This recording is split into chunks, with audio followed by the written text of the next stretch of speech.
Hello everyone, আসসালামু আলাইকুম। আপনারা সবাই কেমন আছেন? আশা করি ভালো আছেন। রাহাত আগের থেকে আলহামদুলিল্লাহ ভালো আছে। এখন আমি ফ্রেশ হয়ে চলে গেলাম রান্না করতে, কারণ রাহাতকে নিয়ে যাব স্কুলে। তাই রান্নাবান্না চটপট করে কমপ্লিট করে যাব রাহাতকে ওঠাতে।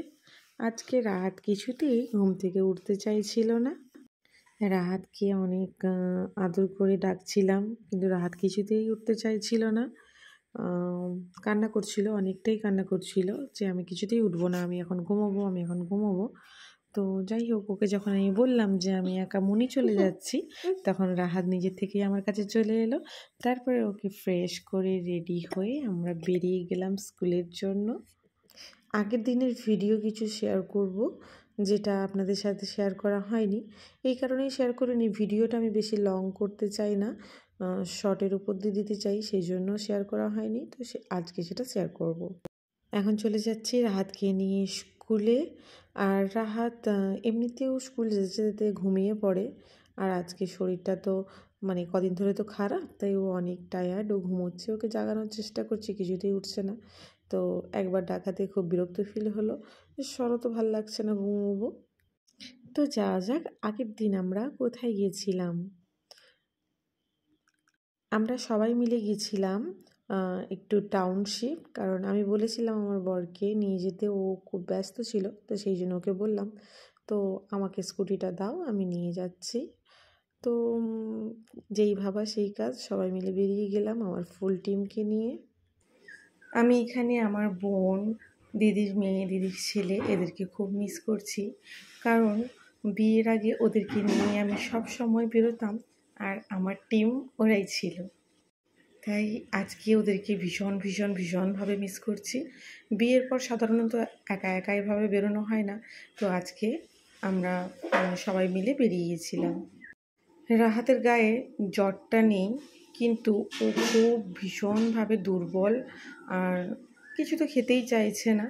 তো রাহাত কিছুটা রাস্তা যাওয়ার পর, রাহাত সামনে দাঁড়িয়েছিল আমার, কিছুটা রাস্তা যাওয়ার পর বলছে আমি পেছনে বসবো। আমি বুঝতে পেরে গেছি ঘুমোবে।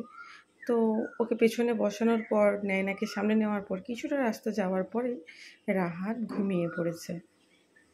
ভাবলাম ছেলেটার শরীরটা খুব একটা ভালো নেই, একটু বাইরে গেলে ওর মাইন্ডটাও ফ্রেশ হবে, একটু খেলবে, আনন্দ করবে। এদিকে রাহাত ঘুমিয়ে পড়েছে। এখানে রাহাত ঘুমিয়ে গেছে বলে আর দুটো পার্টনারে তাদের একটু দুষ্টামির ভাগটাও কমে গেছে, কারণ রাহাত জেগে থাকলে একটু দুষ্টামির ভাগটা একটু বেশিই বেড়ে যেত। তারপরে তো সারা রাস্তা নাচ, এত বক করছে।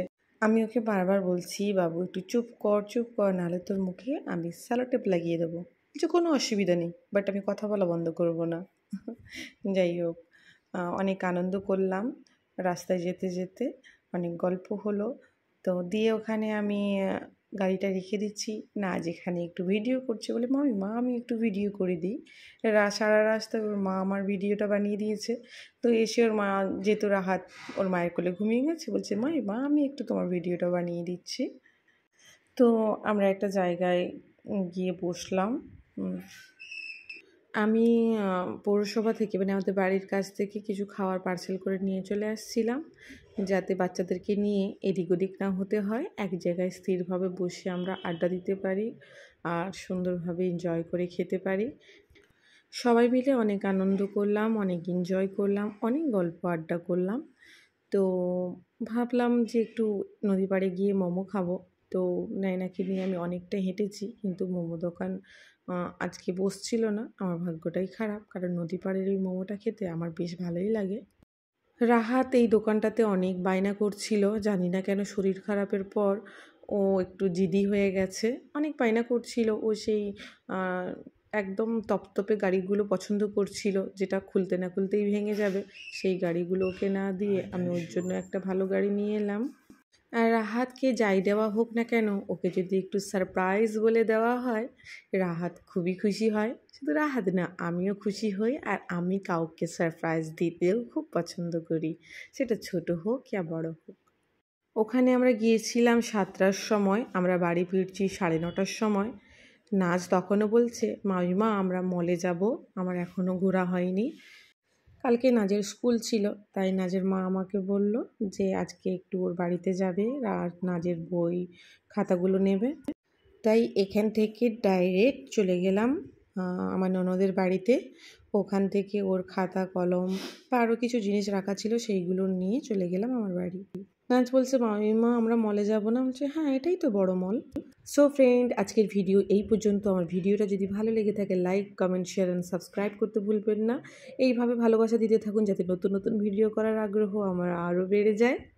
আপনারা সবাই সুস্থ থাকবেন, ভালো থাকবেন, আমাদের জন্য দোয়া করবেন। আল্লাহ হাফিজ।